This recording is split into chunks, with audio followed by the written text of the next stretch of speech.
Mummies, tombs, and the science of the afterlife. Death as transformation. To the ancient Egyptians, death was not an ending, it was a threshold, a dangerous passage from the world of the living into a perfected, eternal state, if one survived the journey. Eternity was not guaranteed, it had to be engineered. The fragmented soul. The Egyptian human being was not a single entity, but a constellation of parts.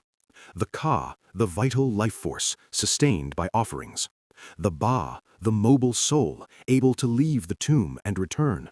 The Ak, the luminous, transfigured spirit, born only after successful judgment. The Ren, the name, to erase it was to annihilate existence itself. The Shayut, the shadow, inseparable from the person. If any component failed, eternity collapsed. Preservation was survival. Words against oblivion. To guide the dead, Egyptians developed funerary texts, instruction manuals for eternity. The earliest were the pyramid texts, carved into royal tomb walls, exclusive spells for kings. Later, the coffin texts extended protection to nobles. And finally, the most famous of all, the Book of the Dead, a customizable collection of spells, hymns, and declarations. They instructed the deceased how to navigate gates guarded by demons, speak secret names, avoid annihilation, justify their life before Osiris. The most critical moment came at judgment. The art of mummification.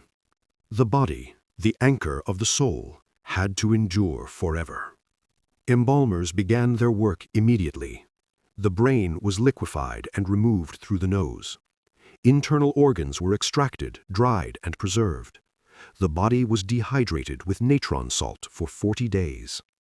Skin shrank, flesh hardened. The corpse became timeless.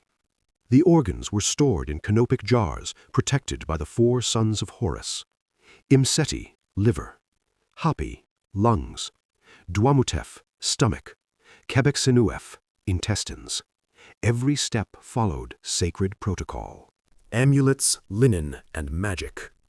The body was wrapped in hundreds of meters of linen, layer by layer. Between the wrappings, priests placed amulets. The Jed pillar for stability, the Wedjat eye for healing, the Isis knot for protection, the scarab for rebirth. Each had a precise location. Each activated a spell. A funerary mask, often gilded, sealed identity. The face must remain recognizable for eternity.